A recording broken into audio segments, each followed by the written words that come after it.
So I'd like to call out our featured Star Wars panel here. From Return of the Jedi, please welcome Mr. Stephen Constantino. Also from Return of the Jedi, Mr. Corey D. Williams.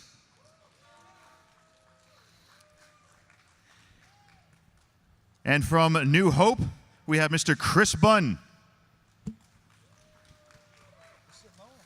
No, you sit down, you sit down. And from Return of the Jedi, Mr. Julius LaFleur. And finally, Tessic from Return of the Jedi, Mr. Gerald Holm. As always, carrying a large bag of stuff.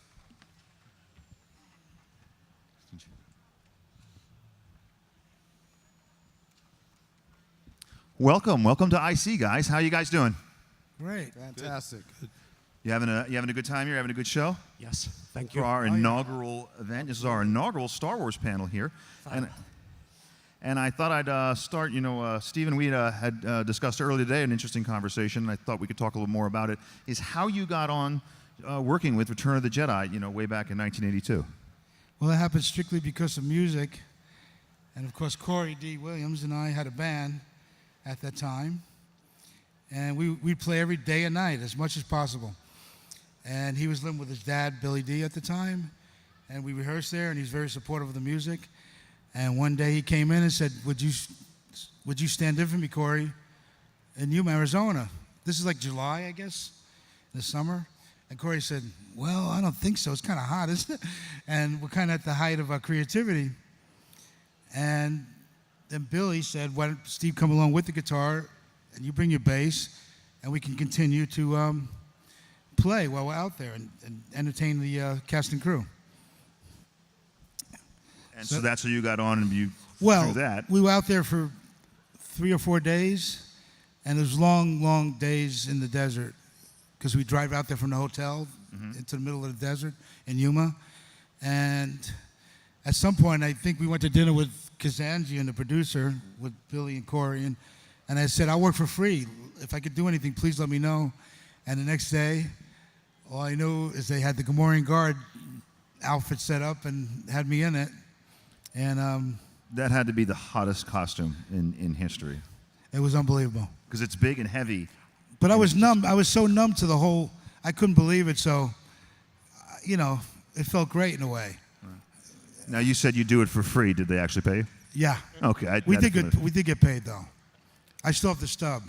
It wasn't much, but it's historic, And you're the Gamorrean that we see on the top of the skiff guard. That's pretty I didn't hard. know that one was even the most tangible, because there's quite a few in the movie. And, of course, Julius was doing a lot of the stunts and the really tough stuff.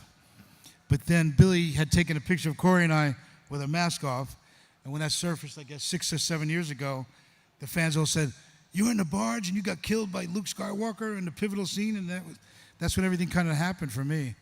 Yeah, that's pretty fascinating.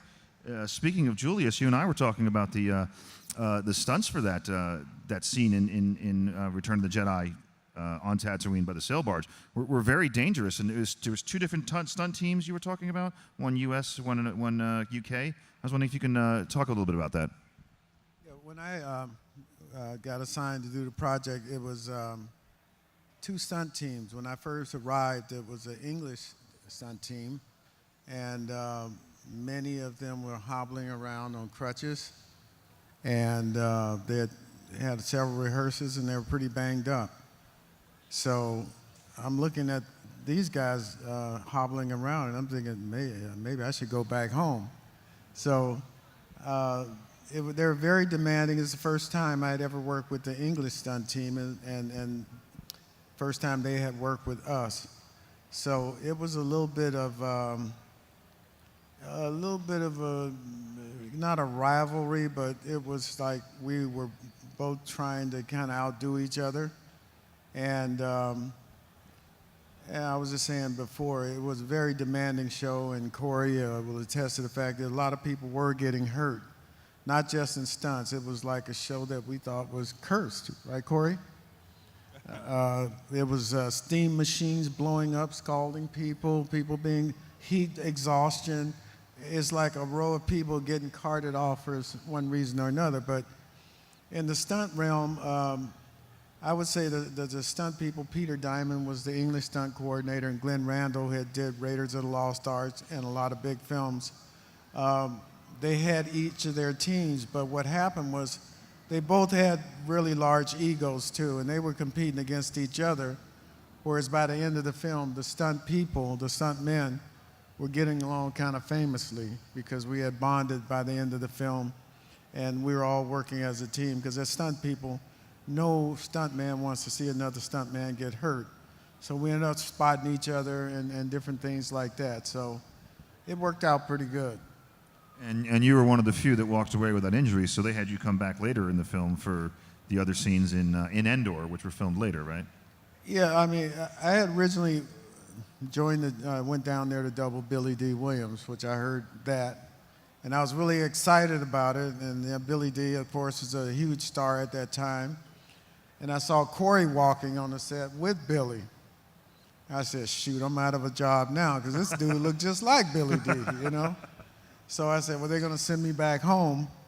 But at that time, I was like a high fall specialist, and I was at the top of my game stunt-wise. I was much younger and looked a lot better than I do now, but I was really a good physical stunt man.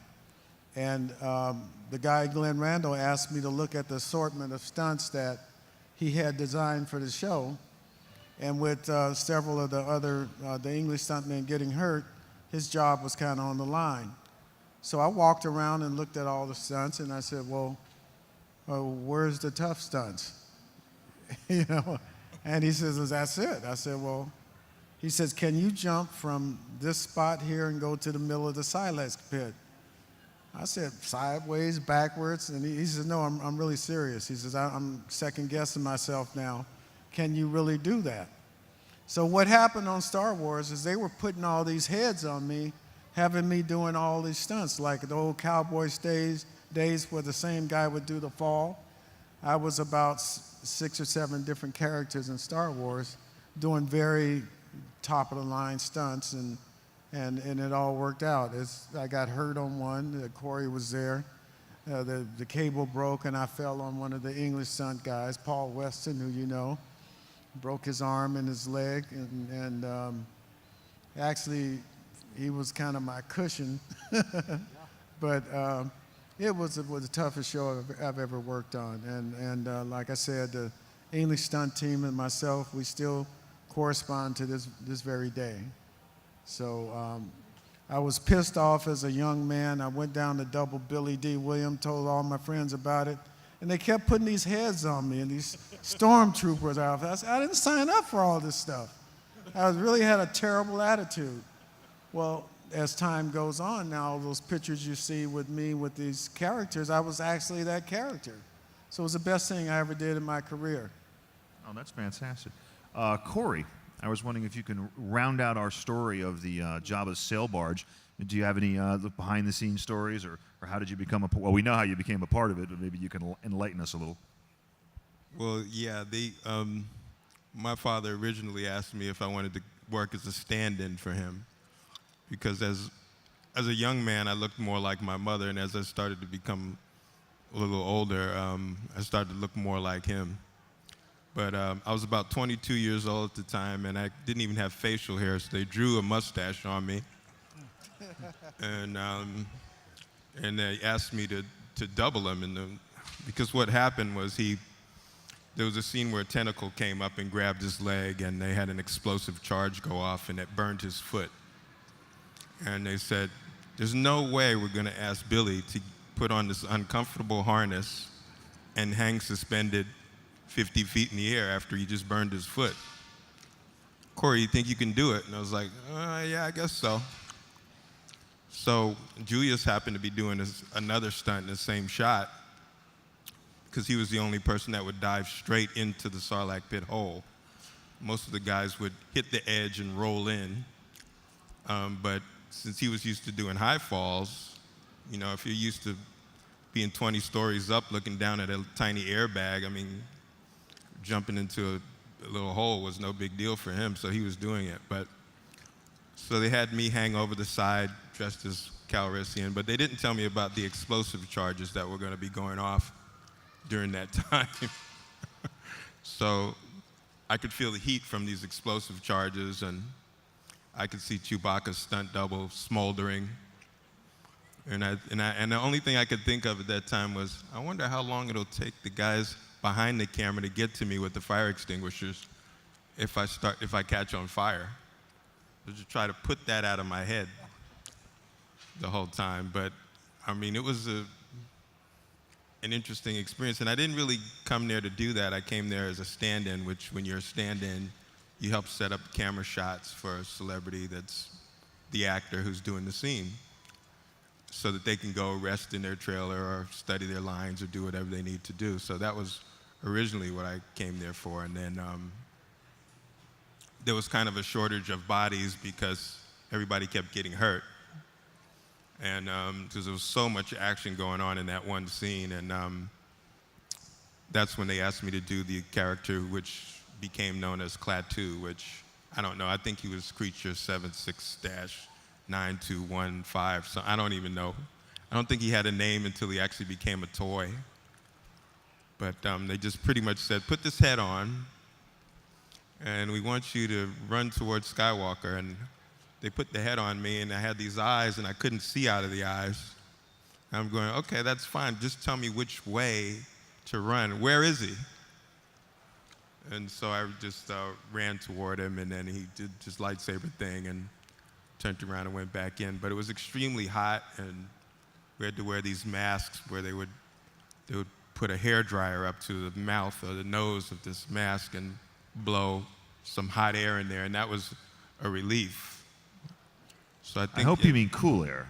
Yeah. Not hot air. Well, like cool air in the desert is pretty much hot air. I mean, they had it set on the coolest possible setting, but the air's coming in from the other side of it, and it's 110 degrees out, so that's pretty much what you're getting. Okay, so these three gentlemen had their Return of the Jedi experience. They were out in a desert. You got to be in a nice, comfortable studio, right, Gerald? It was very comfortable. In your dreams, if you can picture, Jabba's palace set was about the size of that lower floor. 200 people, lights, bright lights. In those days, the lights were much hotter than today. Smoke guns. We were wearing masks. The big problem was trying to stay awake. It was not comfortable by any means. Though we were taken care of, we all had a dresser. When the director said cut, your dresser was there immediately before the tea of cut was finished, taking off the mask and taking off the gloves. And we also had I don't know what the title was, somebody with a hairdryer. If they didn't take off the mask, air was administered to every orifice, and I do mean every orifice, to keep you cool. But they were very good. The mask was never on for more than 2 takes. Did I answer your question? I think I did. What was the longest you ever wore the mask for? I would say 5 minutes. It was never long at all. They were very good. Don't forget that we were number 3. Jedi was number 3. They'd done A New Hope, Empire Strikes Back, so they knew exactly what they needed for the performers in costumes, in masks. They had it all worked out. Okay, so they had 3 turns to work it out. Yep. And they kind of worked out the kinks, and they made it a little bit more comfortable of a costume, which brings us to Chris. Mr. Bunn, you were there at the beginning, and you were able to work on Star Wars without any idea of what it was going to be. And I wonder if you could talk about that. As far as we was concerned, it's just a day's work. You know, what's all this rubbish about? Cowboys and Indians in spacesuits. And I mean, Star Wars, Carrie Fisher, Mark Hamill. Never seen them before, didn't know who they were. And we just did not know, well, especially like we're here today, 42 years later, and here we are still talking about it. And I was going to say, I was the original stormtrooper, meaning that the actual stormtrooper body armour was actually moulded on me. I actually made a plaster cast of my body, and that popped the stormtrooper. So I'm the original. Wow, I didn't know that. That was in all my research. I didn't know they made the armor itself around your body cast. That's right, yeah. And you were in almost every scene you see with a stormtrooper. If there's a That's right. collection of Most of the big battle scenes, yeah. Do you have a favorite memory or a favorite scene as a stormtrooper? I suppose they're going back to the stormtrooper banging his head. Was that you? No, it was to my right. As you look at the film, you see three guys going through. The one, as you look at it, the one to the right bangs his head, and I'm the one in the middle. Okay, right. That's the one in the Death Star control room where the door opens up and he walks in and he bangs his head. Yeah. And that's it got by the editors. That was after we went to do it, and we had to. Well, we were supposed to blow the door off or release the door with an explosion, and the special effects put too much stuff on, and the door actually caught fire. Did it? Yeah, it did. Yeah. Oh my goodness. So that was that. So we had to go back again, do it again once they got the door fixed. And the door was fixed. All right. Well. Yeah. Well, thank And goodness. I got killed 6 times. You got killed 6 times. Yeah. That's probably a record on this on this. Well, Julius, you probably got killed maybe 6 times, maybe 5. Do you know? Is there a count?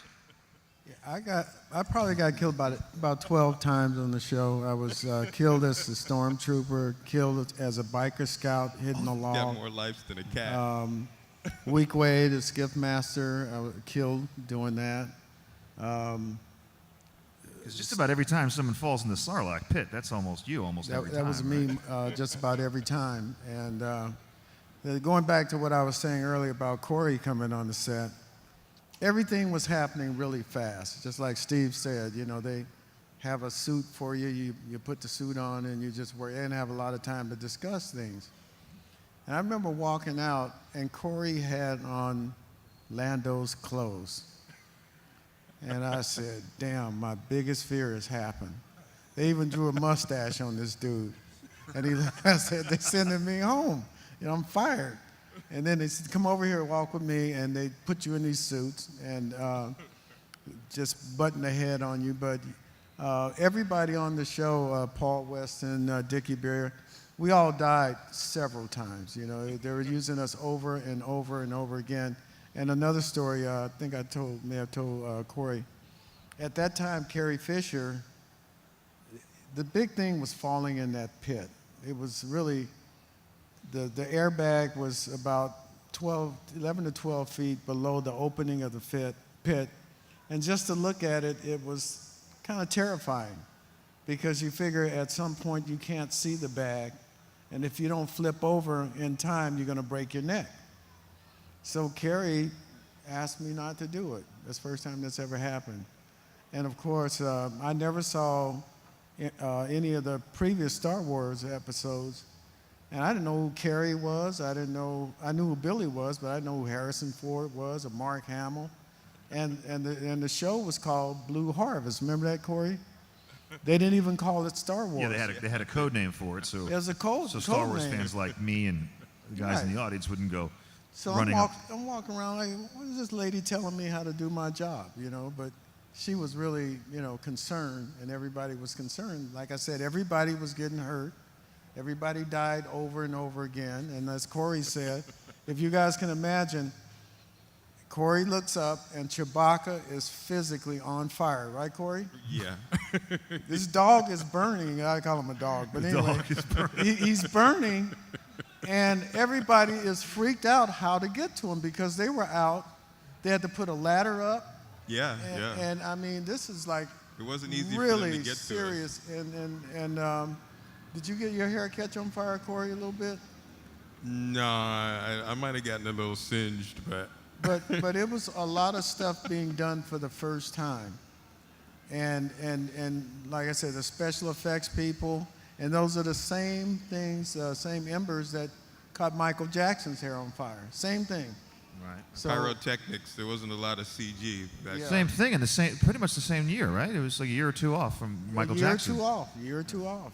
And if you can imagine, Chewbacca is trying to put himself out, and all the stunt people up on the skiff is trying to put him out.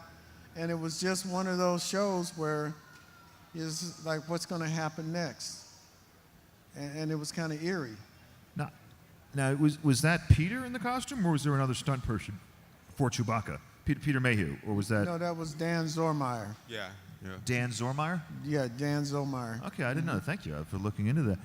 Gerald, was there ever any injuries on the Return of the Jedi set for you? The Jabba Palace scene?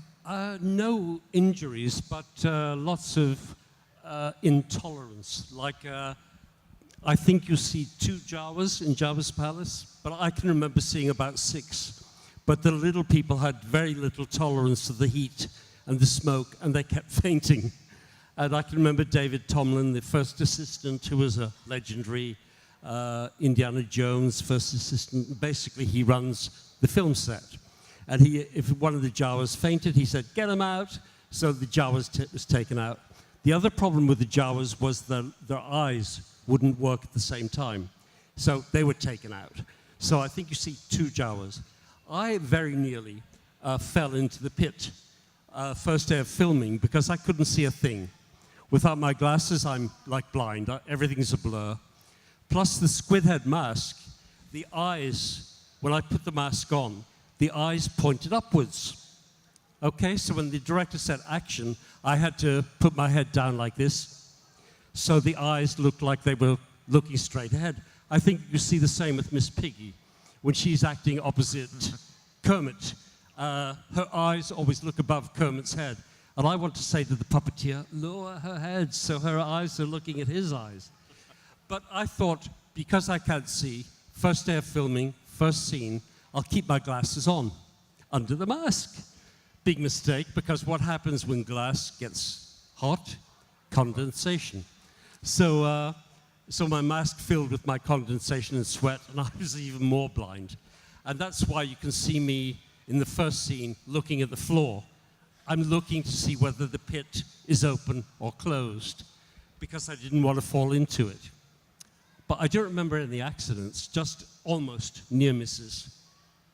Okay, so everybody made it safe, so it's much different than your gentleman's experience. Now, Stephen, before we were talking earlier, you have a band with a Star Wars name. Not a band, no. Gomorian Sound is a recording studio I have. It's the recording studio. Yeah. Okay, my mistake. Big Sound. And you call it what? Gomorian Sound. Gomorian Sound. It's a big sound. Okay, excellent. That's what kind of work do you do there? And I figure the word comes from Sodom and Gomorrah, so debauchery. Okay. Now, moving right along, talking to Corey. Now, Corey, you have a band. You're wearing a shirt for it right now. Yes, it's called the 3D Nucleus Project, which the 3 stands for bass, guitar, and drums. The nucleus is the rhythm of the music. And I thought it would be funny to put my middle name in there as 3D Nucleus. But basically what we do is we record improv sessions. So there might be 2 or 3 musicians. There's probably about a dozen of us that collaborate from all across the United States, which can do that digitally now. But 2 or 3 of us will get together and we'll lay down some improv. So somebody will start playing and then the rest of the guys will follow, and then we record those improv sessions. So we're up to about maybe 170 recordings of improv sessions now, and they keep wanting to come over and play more stuff, and I'm like, guys, because I'm the one editing and producing all this music, and it's some really great ideas, but it's a lot of work to sort of make finished songs out of a 15-minute long jam session. But so that's what we basically do, and then we've done a couple of videos. One is called Cloud City Funk, which was shot entirely at Star Wars Celebration, and Which celebration? Most recent one, or? Yeah, the last one. Yeah, the in one Orlando. 2017. Okay. And you said that you can find that on YouTube, correct? Yes, it's on YouTube. So Cloud City Funk on YouTube. I'm gonna have to check it out when we got Mark Hamill to be in it. Everybody said, "There's no way you're gonna get Mark Hamill in it because he's too busy." And I was like, Yeah, you're probably right. And then, I don't know, he had a lull in his day. He was toward the end of the day, and I was trying to get my spiel together because I didn't even know if he would even remember me. And I walked up to him, and he had laryngitis, and he goes, "Hey, how's your dad doing?" And I was like, "Oh, he's pretty good. We have this dance called the Lando Point, and we want you to do it in the video." And he was like, "Sure." So it was kind of this thing. And it was based on a T-shirt that a friend of mine, Randy Martinez, illustrated. It says, "Stay Classy, Cloud City." I don't know if some of you might have seen it. So we pretty much made a dance out of that, and we got everybody to do it. And so at this point, Mark said to me, "Well, can we do it when I go outside to leave to get in the limousine?" And I said, "Sure." And I just couldn't believe he said yes in the first place, but he was just so cool about it. And when we got outside, he said, "Can I hear the song?" And I started playing back the music. And he started dancing. And I told the photographer, I said, "Just shoot everything, because there's no telling what's going to happen." So we're dancing. I'm dancing with Mark Hamill, and we're grooving to the music. And then at some point, he just reaches over and kisses me on the forehead. And I didn't really know how to react. I was like, so I just kissed him back on the forehead, his forehead. And we just sort of laughed, and that whole sort of thing made it in the video. But there's all this spontaneous stuff that kind of happens. Ray Park just happened to have a double lightsaber with him. And we got him to dance in it, and he's one hell of a dancer, too. I mean, you would not know, but I mean, he does some great lightsaber moves in the video. So there's a whole bunch and a lot of members of the 501st Legion who were dressed as various members of the cast, Chewbacca and so forth. Now, before we move on, I do want to ask you one question. Like about 2 months ago, there was this rumor going around that your father, Mr. Billy D. Williams, may be in the next Star Wars movie, but it hadn't been confirmed yet.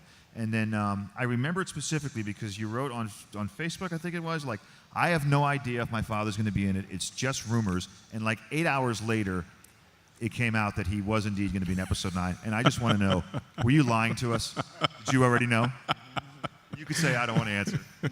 No, I had no idea, really. I mean, Oh, so you were surprised as well. Yeah, I mean, there's always the possibility that these things will happen. I mean, it's just a matter of time before they put him in another movie. I figured, what are they going to do? Wait until he's 90 and wheel him out in a wheelchair and, like, here's Lando Calrissian.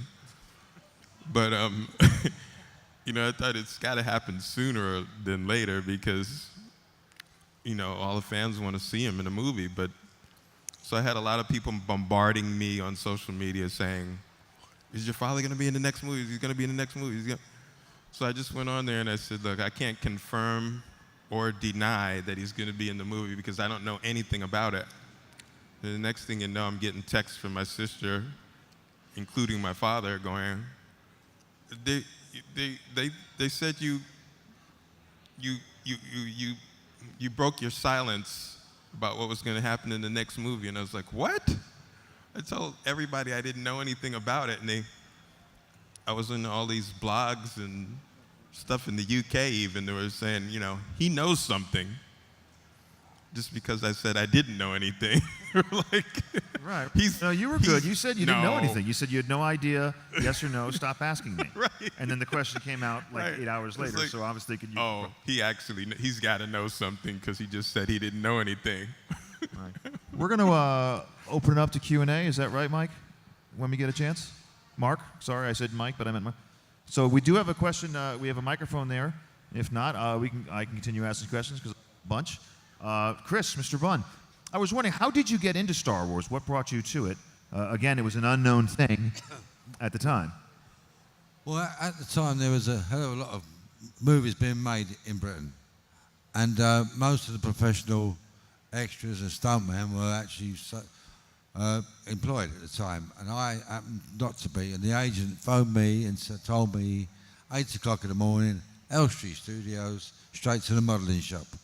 And that was it. Because they wanted someone 5'11" and stock size. Because all stormtroopers are a 3-inch window, 5'10" and 6'1". And me being 5'11", I was in the middle. So, That's why they chose me. And that's because you're just that makes sense because they want the Yeah. stormtroopers to all be uniform. So, okay, I'm sorry, were you done? Yeah. So, Stephen, if you and I want to ask you guys all this question: if you could play a character in Star Wars other than the one you played, who would you want to be? Good question. We tend to want to go for Harrison right away, you know. Okay, you want to go for Han Well- Solo? All right, that's But I think probably Yoda. Yoda. I'd like to be Yoda, yeah. Okay, that's a cool answer. He Now- kind of, You want me to be really obvious with this? No. Well, okay, I'll make it easy for you. It can't be any character you played or people that you grew up with. Well, obviously it would probably be Lando Calrissian, but Yeah, we'll just say my not- favorite character, though, in the Star Wars series is Lord Vader, basically. Darth Vader. Yeah. Okay, yeah, that would be mine. Chris, would you have, if you could pick a Star Wars character to play other than a stormtrooper or any character you played, who would you choose? I'd like to have played Han Solo.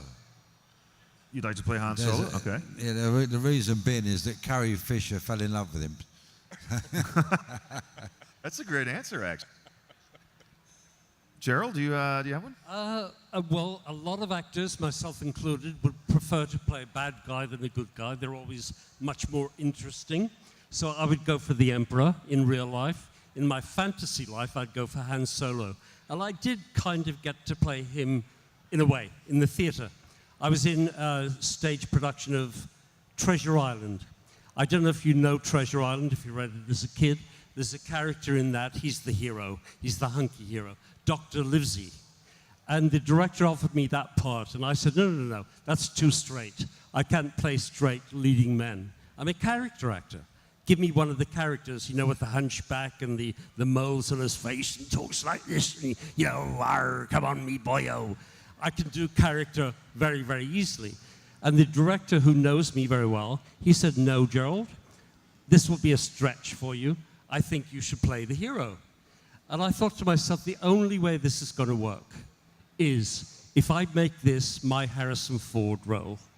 I don't mean play it like Harrison Ford, but play it like the hero.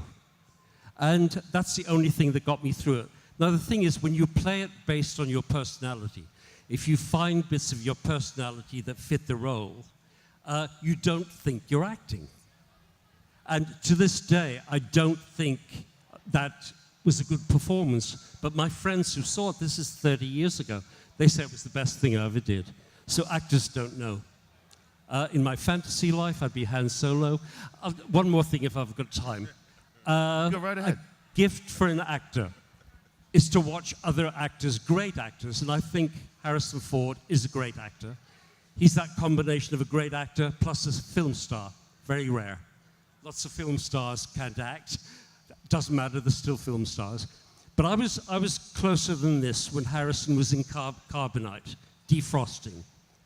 And I told someone this story today. When he appeared on set for the very first time, and the only time, he went around everyone saying, "Hi, nice to meet you, nice to meet you, hi."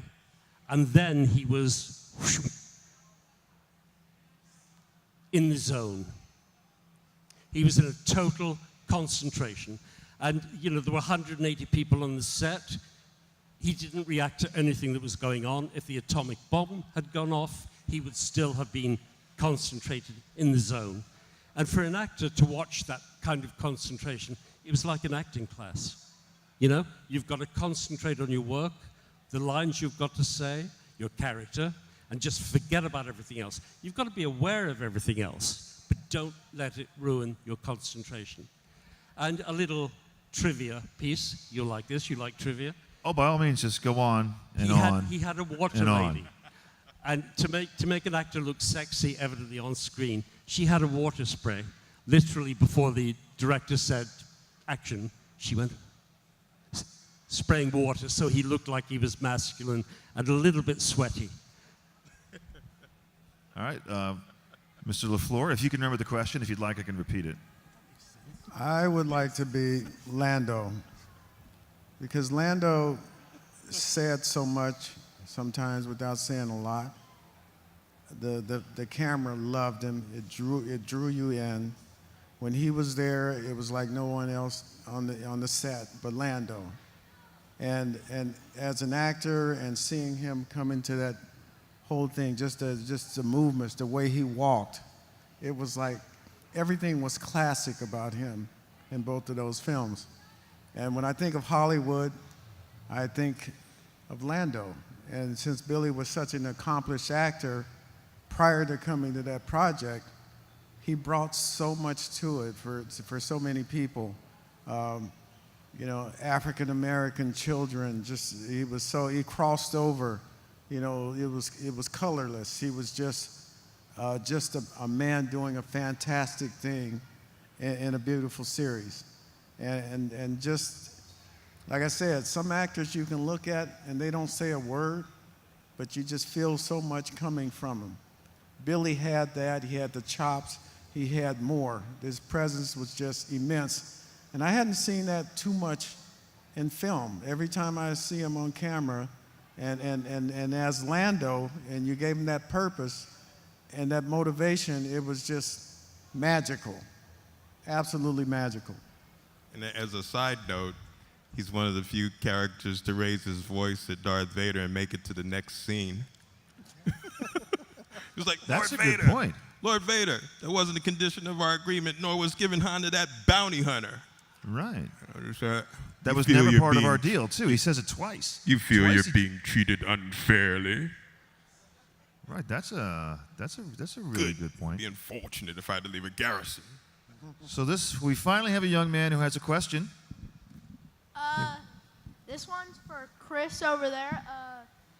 How is it like to play the Stormtroopers? How is it like to play a stormtrooper? Very uncomfortable. The costume was ridiculously uncomfortable. It was like the old saying, who do you have to sleep with to get on this film? He's But we 4. used to say, who do you have to He's like a sleep little with? kid. You're not 4. I'm kidding. You're Yeah, like but 10. he's minority, isn't he? So we used to say, who do you have to sleep with to get off this film? Anyway, it wasn't very nice. The costume, we spent 8 hours in that costume, and at the end of the day, we were so pleased to get it off. And at the end of the day, when the assistant director said, we want you back again tomorrow, we go, oh no. Even though it was another day's work, oh no, okay. And we suffer it all over again. But it wasn't very nice. The running about bit, firing the guns, was fun. Great fun. But the actual wearing of the costume, no, it weren't very good. All right, thank you very much. Anybody else's question, please come to the mic. I'd like to know, just by a show of hands, who thinks they had the most uncomfortable costume to wear? Most comfortable costume, wear. By show of hands, who thinks their costume was the most uncomfortable? You can all raise your hands. Me. His definitely was. You had the heat and But Julius had to wear so many of them. Yeah. You know. We had. Well, to yeah, pick and you had to jump, 25 feet into exactly. a hole. We had to literally So pick that's- Stephen up. I could though, barely walk in in his mine. I costume. mean- It was so heavy. Yeah, exactly. It was all latex. Yeah, but The top half was off.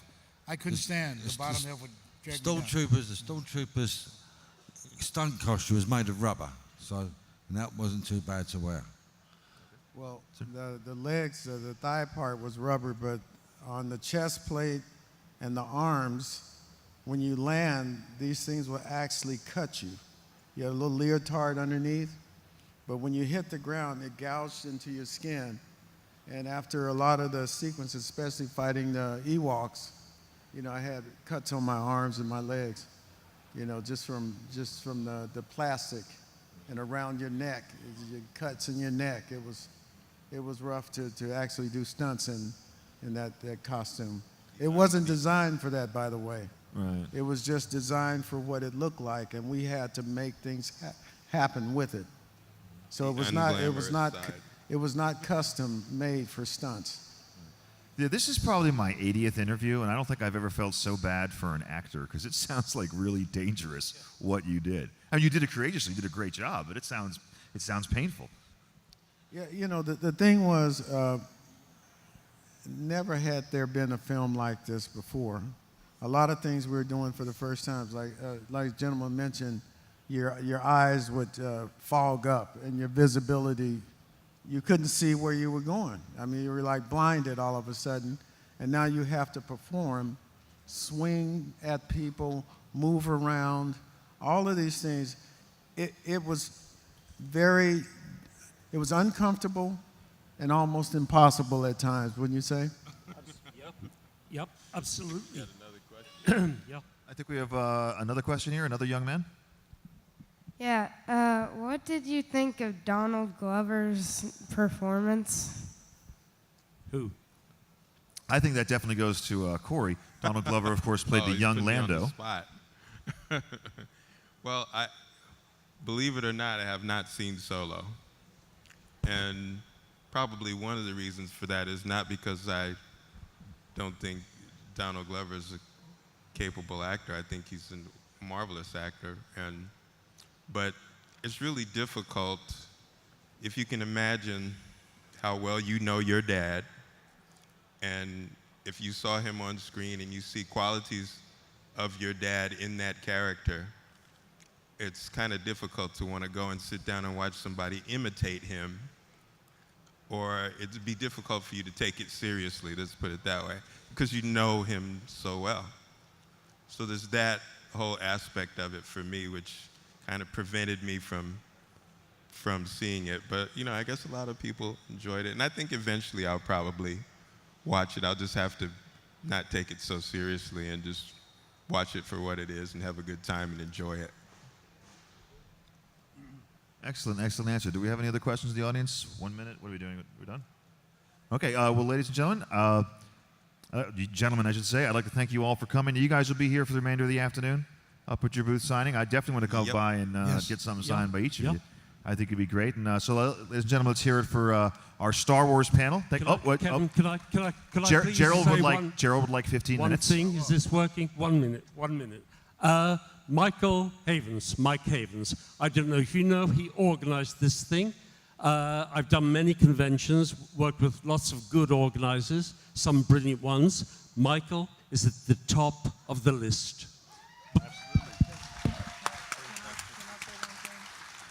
Because for weeks now, Agreed. if not months, he has been taking care of me, asking what I want, what can I do for you. Nobody has thought of as much for guests as he has. And I want you guys to spread the word about this event. I want Nashville to have more events like this, maybe over 2 days next time with more actors. And Nashville deserves things like this. Please spread the word, and thank you, Mike. Yes, sir. Yes, sir. Indeed. Hear, hear. I just want to say one more thing. As fans, you guys can't appreciate the fact that no one on this stage thought that Star Wars would turn into something like this for us. We were just never. doing a movie. Never. We never thought we'd be doing conventions and tours. Nobody thought it would blow up like it has.